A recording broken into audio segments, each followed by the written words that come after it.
ভারতের মাটিতে অবৈধ অনুপ্রবেশ কিছুতেই কমছে না। এবার উত্তর ত্রিপুরা জেলার ধর্মনগর শহর থেকে আটক 4 রোহিঙ্গা সহ 2 ভারতীয় দালাল। বাংলাদেশের রোহিঙ্গা ক্যাম্পে শরণার্থী শিবির থেকে ভারতীয় দালালদের মারফত অবৈধভাবে অনুপ্রবেশ করে ধরা পড়েছে 4 রোহিঙ্গা।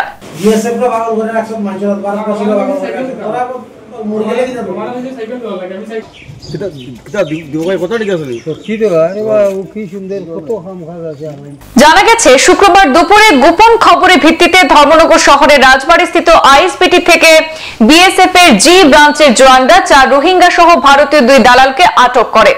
ধৃত 4 রোহিঙ্গা যথাক্রমে জাহির আলম বয়স 32, 35 বছরের মমতাজুল হক, 18 বছরের মিনারা বেগম এবং অপরজন 15 বছরের এক নাবালিকা।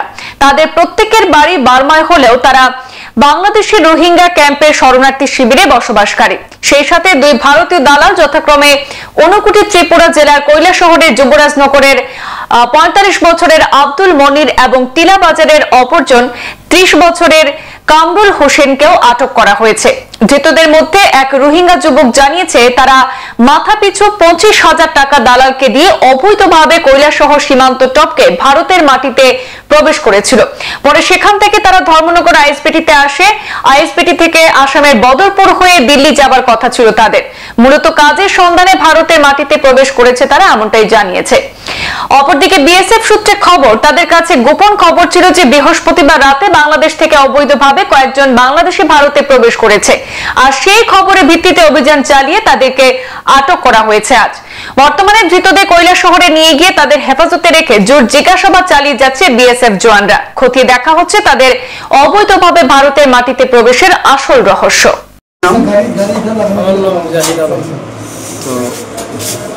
বিএসএফ আপনারা আটকে সেখানে এখানে কবে আসছেন? কালকে রাতে। কিভাবে আসছেন? কোন দিকে? ওই জায়গাটার নামটা জানি না। কৈলাসহর। কে নিয়ে আসছে? এখানে তো ছিল একটা নাম তো ইকবাল। ও বাংলাদেশি থাকে। কোথায় যাবেন আপনারা? আমি যাব দিল্লিতে। দিল্লিতে? বাড়ি কোথায় আপনার? আমার বাড়ি তো ওই বার্মা, রোহিঙ্গা। কত টাকা দিয়ে আসছেন ওদেরকে? আমার থেকে 25,000 টাকা নিয়েছে। 25,000? ওখানে পৌঁছায় দেবে 25,000 টাকা বিনিময়ে।